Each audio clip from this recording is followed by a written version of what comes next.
പത്രം വാങ്ങാനും വസ്ത്രം വാങ്ങാനുമായി ഓരോ ആളുകൾക്കും 2500 രൂപ വെച്ച് 4100 പേർക്കാണ്. ക്യാമ്പിൽ കഴിഞ്ഞ 4100 പേർക്ക് 2500 രൂപ വെച്ച് കൊടുക്കണം എന്നുള്ളതാണ് ദുരന്ത നിവാരണ അതോറിറ്റിയുടെ നോംസ്. അങ്ങനെ കൊടുത്തതായിട്ട് കാണുന്നത് 2500 കുടുംബത്തിന് വേണ്ടി അവർ കൊടുത്തതായിട്ട് കാണിക്കുന്നത് 11 കോടി രൂപയാണ്. ശ്രദ്ധിച്ച് കേൾക്കണം, 11 കോടി രൂപ ചിലവഴിച്ചതായിട്ട് കാണുന്നുണ്ട്. ഇതേ ആളുകൾ തന്നെ 26,000 രൂപ വെച്ച് ഇതേ ആളുകൾക്ക് അവരുടെ വസ്ത്രത്തിനും പ്രാഥമികമായിട്ടുള്ള അവരുടെ വസ്ത്രത്തിന് വേണ്ടിയിട്ട് കൊടുത്തതായിട്ട് മറ്റൊരു ഹെഡിൽ കള്ളക്കണക്ക് എഴുതി വെച്ചിരിക്കുന്നു. എന്ന് പറഞ്ഞാൽ എല്ലാം നഷ്ടപ്പെട്ട് ഉടുതുണി പോലും നഷ്ടപ്പെട്ടവന്റെ ഉടുതുണിയിൽ പോലും 2 ഹെഡുകളിൽ കള്ളത്തരം എഴുതി വെച്ച് ഹൈക്കോടതി കൊടുത്തു, കേന്ദ്രത്തിന് കൊടുത്തു. ഭക്ഷണത്തിന്റെ പേരിൽ, വസ്ത്രത്തിന്റെ പേരിൽ, എന്തിന് ഉടുതുണിയുടെ പേരിൽ പോലും കള്ളവായെന്നാണ് വിചിത്ര കണക്ക്. 359 മൃതദേഹങ്ങൾ സംസ്കരിക്കാൻ ചെലവായത് 2,76,00,000 രൂപ. വോളണ്ടിയർമാർക്കുള്ള ഭക്ഷണത്തിനായി ചെലവിട്ടത് 10 കോടി രൂപ. 11 കോടിക്ക് വസ്ത്രം വാങ്ങിയിട്ടുണ്ടെങ്കിൽ അവിടെ വന്ന വസ്ത്രങ്ങൾ എത്രയൊക്കെയാണ്, അത് ആർക്കെല്ലാം കൊടുത്തു? നമ്മൾ ഈ സെൻറ് ജോൺസ് സ്കൂളിൽ, കൽപ്പറ്റയിലെ സെൻറ് ജോൺസ് സ്കൂളിലെ പ്രവർത്തിച്ചിരുന്ന അവിടുത്തെ ഈ സഹായമായി എത്തുന്ന സാധനങ്ങൾ സമാഹരിക്കുന്ന കേന്ദ്രത്തിൽ പോയപ്പോൾ അവിടെ ഏറ്റവും കൂടുതൽ ഭക്ഷണ സാധനങ്ങൾക്കൊപ്പം വസ്ത്രങ്ങളുമുണ്ട്, വീട്ടുപകരണങ്ങളുണ്ട്. അപ്പോൾ ഇതെല്ലാം ഈ വസ്ത്രങ്ങളൊക്കെ വിതരണം ചെയ്തിട്ടും അതിനുശേഷവും പെർ ഹെഡ് 30,000 രൂപ വെച്ച് ഏകദേശം 11 കോടി രൂപയ്ക്ക് വസ്ത്രം വാങ്ങി എന്നൊരു കണക്ക് പറയുന്നു. അതുപോലെ വോളണ്ടിയർമാർക്ക് ഭക്ഷണം കൊടുത്ത വകയിൽ ഉള്ള കണക്ക് 10 കോടിയാണ്. 10 കോടി രൂപയ്ക്ക് എത്ര ദിവസം ഭക്ഷണം കൊടുക്കാൻ സാധിക്കും?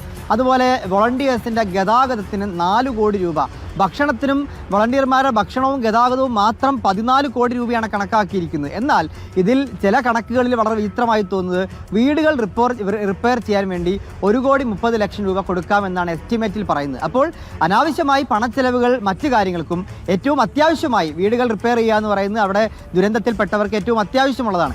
അതിനുവേണ്ടി കൊടുക്കാമെന്ന് പറയുന്നത് 1,30,00,000 രൂപ മാത്രമാണ്. എന്ന് പറഞ്ഞാൽ ഇനി കൊടുക്കേണ്ട കാര്യത്തിൽ ദുരന്തബാധിതരെ സഹായിക്കേണ്ട, നേരിട്ട് അവരിലേക്ക് എത്തേണ്ട തുകയിൽ പിശുക്ക് കാണിക്കുകയും എന്നാൽ അവർക്ക് കൊടുത്തു, അവരെ സഹായിച്ചു എന്ന് പറയുന്ന ചില മേഖലകളിൽ കണക്കുകൾ പെരുപ്പിച്ചു.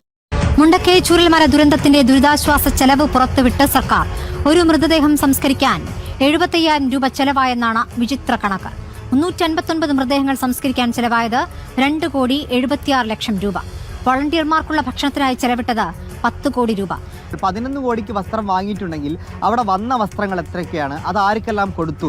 നമ്മൾ ഈ സെൻറ് ജോൺസ് സ്കൂളിൽ, കൽപ്പറ്റയിലെ സെൻറ് ജോൺസ് സ്കൂളിലെ പ്രവർത്തിച്ചിരുന്ന അവിടുത്തെ ഈ സഹായമായി എത്തുന്ന സാധനങ്ങൾ സമാഹരിക്കുന്ന കേന്ദ്രത്തിൽ പോയപ്പോൾ അവിടെ ഏറ്റവും കൂടുതൽ ഭക്ഷണ സാധനങ്ങൾക്കൊപ്പം വസ്ത്രങ്ങളുമുണ്ട്, വീട്ടുപകരണങ്ങളുണ്ട്. അപ്പോൾ ഇതെല്ലാം ഈ വസ്ത്രങ്ങളൊക്കെ വിതരണം ചെയ്തിട്ടും അതിനുശേഷവും പെർ ഹെഡ് 30,000 രൂപ വെച്ച് ഏകദേശം 11 കോടി രൂപയ്ക്ക് വസ്ത്രം വാങ്ങി എന്നൊരു കണക്ക് പറയുന്നു. അതുപോലെ വോളണ്ടിയർമാർക്ക് ഭക്ഷണം കൊടുത്ത വകയിൽ ഉള്ള കണക്ക് 10 കോടിയാണ്. 10 കോടി രൂപയ്ക്ക് എത്ര ദിവസം ഭക്ഷണം കൊടുക്കാൻ സാധിക്കും? അതുപോലെ വോളണ്ടിയേഴ്സിൻ്റെ ഗതാഗതത്തിന് 4 കോടി രൂപ, ഭക്ഷണത്തിനും വോളണ്ടിയർമാരുടെ ഭക്ഷണവും ഗതാഗതവും മാത്രം 14 കോടി രൂപയാണ് കണക്കാക്കിയിരിക്കുന്നത്. എന്നാൽ ഇതിൽ ചില കണക്കുകളിൽ വളരെ വിചിത്രമായി തോന്നുന്നത് വീടുകൾ റിപ്പയർ ചെയ്യാൻ വേണ്ടി 1,30,00,000 രൂപ കൊടുക്കാമെന്നാണ് എസ്റ്റിമേറ്റിൽ പറയുന്നത്. അപ്പോൾ അനാവശ്യമായി പണച്ചെലവുകൾ മറ്റു കാര്യങ്ങൾക്കും ഏറ്റവും അത്യാവശ്യമായി വീടുകൾ റിപ്പയർ ചെയ്യുക എന്ന് പറയുന്നത് അവിടെ ദുരന്തത്തിൽപ്പെട്ടവർക്ക് ഏറ്റവും അത്യാവശ്യമുള്ളതാണ്. അതിനുവേണ്ടി കൊടുക്കാമെന്ന് പറയുന്നത് 1,30,00,000 രൂപ മാത്രമാണ്. എന്ന് പറഞ്ഞാൽ ഇനി കൊടുക്കേണ്ട കാര്യത്തിൽ ദുരന്തബാധിതരെ സഹായിക്കേണ്ട, നേരിട്ട് അവരിലേക്ക് എത്തേണ്ട തുകയിൽ പിശുക്ക് കാണിക്കുകയും എന്നാൽ അവർക്ക് കൊടുത്തു, അവരെ സഹായിച്ചു എന്ന് പറയുന്ന ചില മേഖലകളിൽ കണക്കുകൾ പെരുപ്പിച്ചു. നേരിൻ്റെ ശബ്ദത്തിലേക്ക് എൻ്റെ പ്രിയപ്പെട്ട എല്ലാ പ്രേക്ഷകർക്കും ഒരിക്കൽ കൂടി സ്വാഗതം ചെയ്യുന്നു. ഞാൻ നിങ്ങളുടെ സ്വന്തം അരുൺ നെടുമങ്ങാട്. നമ്മുടെ ചാനലിൻ്റെ പേര് തന്നെ നേരിൻ്റെ ശബ്ദം എന്നതാണ്. നമുക്കെല്ലാവർക്കും നേരിൻ്റെ പാതയിൽ നടക്കുന്നതിന് വേണ്ടിയാണ് ഈ നേരിൻ്റെ ശബ്ദം എന്ന ചാനൽ. നിങ്ങളുടെ വിലയേറിയ അഭിപ്രായങ്ങൾക്ക് വളരെ സന്തോഷമുണ്ട്. നിങ്ങളിതിനെ കൈനീട്ടി സ്വീകരിക്കുകയും നിങ്ങൾ സബ്സ്ക്രൈബ് ചെയ്യുകയും ഒക്കെ ചെയ്യുന്നതും അതുപോലെ തന്നെ നിങ്ങൾ മാക്സിമം ഈ വീഡിയോ ഷെയർ ചെയ്യുന്നതിന് എനിക്ക് വളരെ സന്തോഷം, നിങ്ങൾ എല്ലാ മലയാളികളോടും. പക്ഷേ കഴിഞ്ഞ പ്രാവശ്യം നമ്മളിട്ടത് നമ്മുടെ തൊഴിലുറപ്പുകാരെ കുറിച്ചായിരുന്നു. അതിന് വളരെ സന്തോഷം, എല്ലാവരും മാക്സിമം അത് ഷെയർ ചെയ്തു, നിങ്ങളുടെ വിലയേറിയ അഭിപ്രായം രേഖപ്പെടുത്തി. അതിനുശേഷം ഇന്ന് ഞാൻ നിങ്ങളുടെ മധ്യത്തിലേക്ക് കടന്നു വരുന്ന അനവധി വിഷയങ്ങൾ ആയിട്ടാണ് വരുന്നത്. പക്ഷേ എങ്കിൽ ഇന്ന് ഒരേ ഒരു സർക്കാരിൻ്റെ ഇപ്പോഴത്തെ ചെലവ് കണക്ക് പുറത്തുവിട്ടു, അതിനെക്കുറിച്ച് മാത്രം പറയാനാണ്. വീണ്ടും നമ്മൾ മലയാളികൾ വിഡ്ഢികളാണ് എന്ന് ഒരിക്കൽ കൂടി തെളിയിച്ചിരിക്കുകയാണ്. ഒരു മലയാളി ഞാൻ വിഡ്ഢിയാണ് എന്ന് പറഞ്ഞ് ആക്ഷേപിക്കുന്നില്ല, മറിച്ച് നമ്മൾ വീണ്ടും വീണ്ടും വിഡ്ഢികളാകുന്നു എന്നത് മാത്രമാണ് ഇന്ന് ഞാൻ നിങ്ങളോട് ഓർമ്മപ്പെടുത്തുന്നത്. നിങ്ങളെല്ലാം വിദേശത്തും സ്വദേശത്തും കേരളത്തിലും ഒക്കെ ഇരുന്ന് നിങ്ങളുടെ ജീവിതത്തിൽ നിങ്ങൾ ശേഖരിച്ചു വെച്ചിരുന്ന പൈസയിൽ നിന്ന് അല്പമെങ്കിലോ, അല്പം മാത്രമല്ല, പല കുടുംബങ്ങൾ, പല കടകൾ, പല കച്ചവടക്കാർ എന്ന് വേണ്ട എല്ലായിടങ്ങളിലും നല്ലൊരു സമ്പാദ്യത്തിൻ്റെ നല്ലൊരു ഭാഗം ഈ ദുരിതാശ്വാസകർക്ക് വേണ്ടി മുഖ്യമന്ത്രിയുടെ ദുരിതാശ്വാസ നിധിയിലേക്ക് നിങ്ങൾ പണം പല രീതിയിൽ സമ്പാദിച്ചു, നിങ്ങൾ അയച്ചു കൊടുത്തു. നിങ്ങൾ സമ്പാദിച്ച പണം നിങ്ങൾ അയച്ചു കൊടുത്തു. മുഖ്യമന്ത്രി ദുരിതാശ്വാസ നിധിയിലേക്ക് പണം അയച്ചു കൊടുത്തതിനെതിരെയല്ല ഞാൻ പറയാൻ വരുന്നത്. പക്ഷേ നമ്മൾ കൊടുക്കുന്ന പൈസ അത് എന്ത് ചെയ്തു എന്ന് ചോദിക്കുവാനുള്ള അവകാശം എനിക്കും നിങ്ങൾക്കുമുണ്ട്. കാരണം നിങ്ങളും ഞാനും ഉൾപ്പെടെ ഓരോ ആൾക്കാരും പണം അയച്ചിട്ടുണ്ട്. ആ പണം എന്തിനു വേണ്ടി ഉപയോഗിച്ചു എന്നത് ചോദിക്കുവാനുള്ള അധികാരം നമുക്ക് ആർക്കുമുണ്ട്. അത് ചോദിക്കുവാനുള്ള അധികാരം ഭരണഘടന രേഖപ്പെടുത്തുന്നുമുണ്ട്. തെറ്റ് കണ്ടാൽ പ്രതികരിക്കുവാനും അതിനെതിരെ ശബ്ദമുയർത്തുവാനും നമുക്ക് അവകാശമുണ്ട്. അത് രാഷ്ട്രീയ നേതാക്കന്മാർക്ക് മാത്രമല്ല, രാഷ്ട്രീയ നേതാക്കന്മാർ നമുക്ക് കാണുന്നതാണ്. പല ചാനലുകളിൽ അല്ലെങ്കിൽ പല ജംഗ്ഷനുകൾ മൈക്ക് വെച്ച് കെട്ടി ഘോര പ്രസംഗങ്ങൾ നടത്താറുണ്ട്. ആ സർക്കാർ അത്ര പണം തട്ടിയെടുത്തു, ഈ സർക്കാർ ഇത്ര പണം മുടുക്കിയെടുത്തു, ആ സർക്കാർ അത് ചെയ്തു, ഇത് ചെയ്തു, ഇത്ര പേരെ കൊന്നു, ഇത്ര പേരെ പേരിൽ കള്ളക്കേസ് കുടുക്കി എന്തിനു പറയുന്നു. കഴിഞ്ഞ പ്രാവശ്യം DGPയെക്കുറിച്ച് വരെ വളരെ മോശമാകുന്ന രീതിയിൽ കേരളത്തിലെ എല്ലാ രാഷ്ട്രീയ നേതാക്കന്മാരും എതിരെ സംസാരിച്ചിരുന്നു. പക്ഷേ എന്തുകൊണ്ട്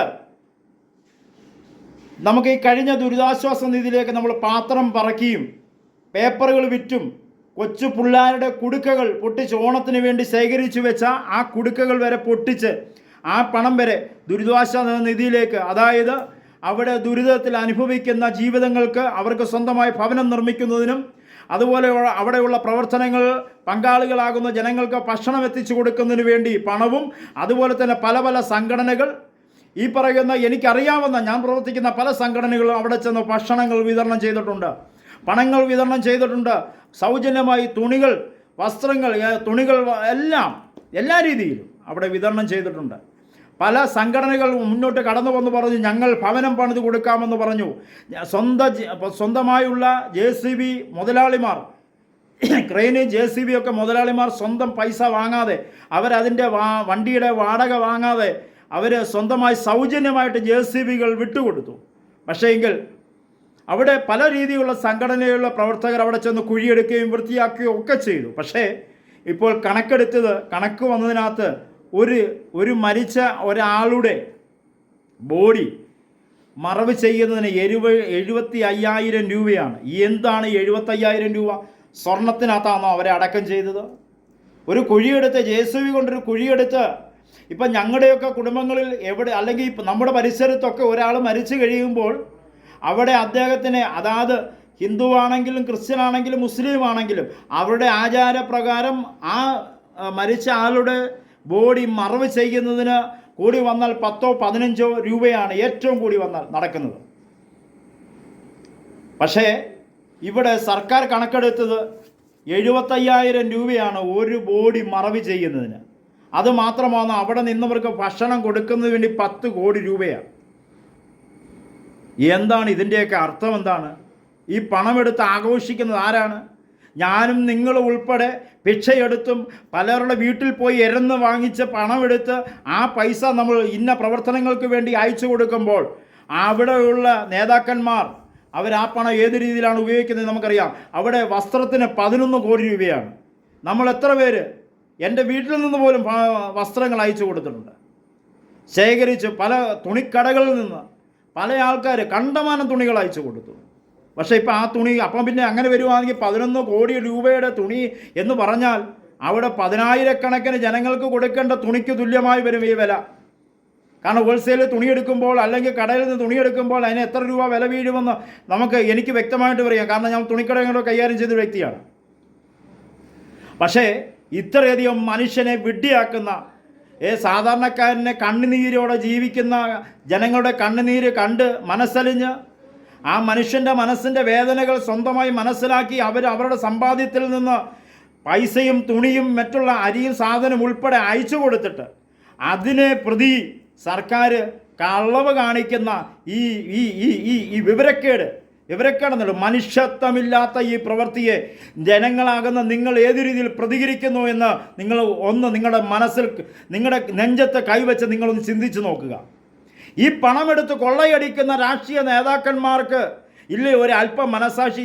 മരിച്ചു കിടക്കുന്ന മനുഷ്യ ജഡത്തിനെ പോലും വെറുതെ വിടാതെ അതിൽ മേളിൽ പൈസ കളവ് പറഞ്ഞ് ആ മരിച്ചു കിടക്കുന്ന ജഡത്തിന് പോലും കുത്തി നോവിക്കുന്ന, ശവത്തെ കുത്തരുതെന്ന് പണ്ടത്തെ പൂർവികന്മാർ പറയുന്ന പോലെ ശവത്തെ കുത്തുന്ന ഈ സമ്പ്രദായ രീതി ആരൊക്കെയാണെങ്കിലും എൻ്റെ പേരിൽ എത്ര കേസുണ്ടായാലും എനിക്കത് ഇഷ്യൂ അല്ല. ഞാൻ നേരിൻ്റെ ശബ്ദത്തിൽ നേരിൻ്റെ വാക്കുകൾ മാത്രം പറയുന്നൊരു മനുഷ്യനാണ്. ഇത് ഇന്ന് അതുമാത്രമല്ല, ഇതിനകത്ത് വന്നിരിക്കുന്ന അവിടെ വോളണ്ടിയർമാർക്ക് കിറ്റ് അവർക്ക് ഭക്ഷണം കഴിക്കുവാൻ തന്നെ 2 കോടി രൂപ ചെലവഴിച്ചെന്ന്. എന്തൊരു വിവരക്കേടാണ് ഇത്! കേട്ടു നിൽക്കുന്ന ഞാനും നിങ്ങളുമാണ് ഏറ്റവും വിഡ്ഢികൾ, വിവരമില്ലാത്തവർ എന്ന് ഞാൻ പറയുന്നു. സത്യമാണ്. എനിക്ക് പോലും ലജ്ജ തോന്നുകയാണ്. ഇത്രയും പൈസയും അതുപോലെ തന്നെ വസ്ത്രങ്ങളും ഞാൻ ഇന്ന ദുരിതാശ്വാസ നിധിയിലേക്ക് അയച്ചിട്ട് അത് രഹസ്യമായി വേണ്ട രീതിയിൽ ഞങ്ങൾ പല ആൾക്കാർ ഇതിനു വേണ്ടി ചെയ്തിട്ട് ഞാൻ പ്രവർത്തിക്കുന്ന സംഘടനയിൽ നിന്ന് പോലെ അരിക്കിറ്റുകൾ അവിടെ കൊണ്ട് വിതരണം ചെയ്തിട്ടുണ്ട്. എന്നിട്ടും ആ കിറ്റ് എവിടെ പോയി? ഞങ്ങൾ കൊണ്ടുകൊടുത്ത വസ്ത്രം എവിടെ പോയി? ഞങ്ങൾ കൊണ്ടുകൊടുത്ത പണം എവിടെ പോയി? ഞങ്ങളുടെ പ്രവർത്തകർ അവിടെ വന്ന് രാവും പകലും കഷ്ടപ്പെട്ട് പ്രവർത്തിച്ച പ്രവർത്തകരുടെ ഒരാളും പൈസ കൈയൂരിട്ട് വാങ്ങിച്ചിട്ടില്ല. സൗജന്യമായിട്ടാണ് അവർ ചെയ്തു കൊടുത്തത്. പക്ഷേ സർക്കാർ കണക്ക് വന്നപ്പോൾ എൻ്റെ സഹപ്രവർത്തകർ പോയി പ്രവർത്തിച്ച പ്രവർത്തനത്തിനുമുള്ള ശമ്പളം കൊടുത്തതായിട്ടാണ് കാണിക്കുന്നത്. പിന്നെ അതുമാത്രമല്ല, എത്ര യൗവനത്തിലിരിക്കുന്നവരും അല്ലാത്തവരുമായി സ്വന്തം വാഹനങ്ങൾ അവിടെ അയച്ചു കൊടുത്തു. ഡീസൽ കയ്യിൽ നിന്ന് കാശ് കൊടുത്ത് ഡീസൽ അടിച്ച് അവിടെ വണ്ടി ഓടി. പക്ഷേ അവിടെ എഴുതിയിരിക്കുന്നത് ഗതാഗതത്തിന് വേണ്ടി 4 കോടി രൂപ അവിടെ ചെലവഴിച്ചെന്നാണ്. അതുപോലെ തന്നെ JCBയും ക്രെയിൻ്റെയും വാടക 15 കോടി. മറ്റ് മേഖലയുള്ള ചെലവിന് 17 കോടി. ലാസ്റ്റ് കോടിയെല്ലാം എടുത്ത് നഷ്ടപ്പെട്ടവർക്ക് ഒരു കുടിലെങ്കിലും വെച്ച് കൊടുക്കാൻ കഴിയുമോ ഇന്നത്തെ ഇതിൻ്റെ നേതൃത്വം വരിക്കുന്നവരെ എന്നെനിക്കൊരു ചോദിക്കാനുണ്ട്. ബാക്കിയുള്ളത് എൻ്റെ സമൂഹത്തിലെ ജനങ്ങൾ തീരുമാനിക്കട്ടെ. ഇത്രയും പറഞ്ഞുകൊണ്ട് നിർത്തുന്നു. നിങ്ങളുടെ സ്വന്തം അരുൺ നെടുമങ്ങാട്.